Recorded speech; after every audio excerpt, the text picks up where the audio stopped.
A looming trade war between the U.S. and Colombia appears to have been averted after the Colombian government agreed to allow U.S. military flights carrying deported migrants to land in the Andean country. The spat erupted on Sunday when President Gustavo Petro barred 2 military planes carrying Colombians deported from the U.S. from landing. The Trump administration responded by threatening to slap punitive tariffs on Colombian exports to the U.S. President Petro at first said Colombia would retaliate by imposing tariffs on U.S. goods, but the White House later announced that Colombia had agreed to accept migrants, including those arriving on U.S. military aircraft, without limitation or delay. The White House hailed the agreement with Colombia as a victory for Trump's hardline approach, after the country's 2 leaders had exchanged threats on social media on Sunday. Today's events make clear to the world that America is respected again, White House Press Secretary Caroline Leavitt wrote in a statement. She added that the tariffs and sanctions which the Trump administration had threatened to impose on Colombia, should it not comply, would be held in reserve and not signed, unless Colombia fails to honor this agreement. She also said that President Donald Trump expects all other nations of the world to fully cooperate in accepting deportation of their citizens illegally present in the United States. Rapid escalation. The row between Colombia's left-wing president and Trump escalated rapidly on Sunday. Petro, a keen user of social media, posted on X that he had barred U.S. planes carrying Colombian migrants from entering our territory because the U.S. can't treat Colombian migrants like criminals. He demanded that the U.S. put procedures in place for migrants to be treated with dignity. He also said he was ready to send the presidential plane to the U.S. to transport the migrants.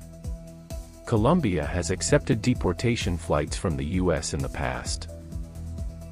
In 2024, 124 planes carrying deported migrants from the U.S. landed in the country. But President Petro appeared to object to the return of deportees on military rather than civilian flights, and to the way the migrants may be treated on those military flights. In his posts on X, Petro referenced a news video showing migrants deported from the U.S. to Brazil, who had been handcuffed and had their feet restrained during the deportation flight. He said that he would never allow Colombians to be returned handcuffed on flights. Petro's refusal to let 2 U.S. military planes carrying Colombian deportees to land triggered a quick response by Trump on Truth Social.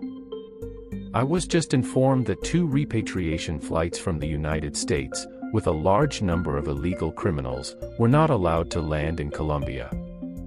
This order was given by Colombia's socialist president Gustavo Petro, who is already very unpopular amongst his people, he wrote.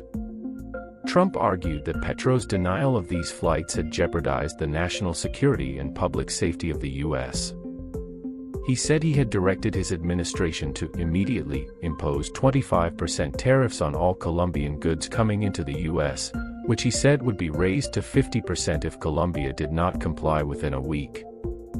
He also said he had imposed a travel ban and revoked the visas of Colombian government officials and all allies and supporters. In his post, he warned that these measures are just the beginning. Petro responded on X with a long, rambling but ultimately defiant post in which he said he would match any U.S.-imposed tariffs. Your blockade does not scare me, because Colombia, besides being the country of beauty, is the heart of the world, he wrote. Meanwhile, members of Petro's administration worked behind the scenes to defuse the row. In a late-night news conference, Foreign Minister Luis Gilberto Murillo announced that the 2 countries had overcome the impasse, and that Colombia would accept returned citizens. While Murillo did not directly refer to the White House statement, according to which Colombia had agreed to allow U.S. military flights to take the deportees back, he did not deny it either. The foreign minister reiterated Colombia's offer to send its presidential plane to the U.S. to transport the deportees. While the Colombian concession seems to have averted the looming trade war, the U.S. has said that visa restrictions on Colombian government officials would stay in place until the first plane load of deportees landed in Colombia. Colombians arriving at U.S. airports will also undergo greater scrutiny under the measures imposed on Sunday, the Trump administration said. Colombia's foreign minister said he would travel to Washington in the coming days for high-level meetings with administration officials. The row marks a low point in relations between the two countries, which historically have been allies and cooperated closely in the fight against drug trafficking, with the U.S. providing billions of dollars in military aid and training to Colombia's security forces. Punitive tariffs such as those threatened by Trump and Petro would have hurt both Colombian producers and U.S. consumers.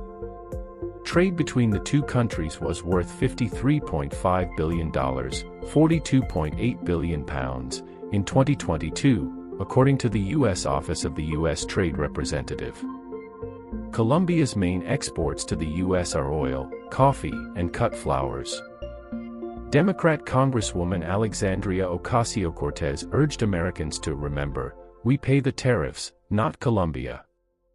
Trump is about to make every American pay even more for coffee, she wrote before the tariffs had been suspended.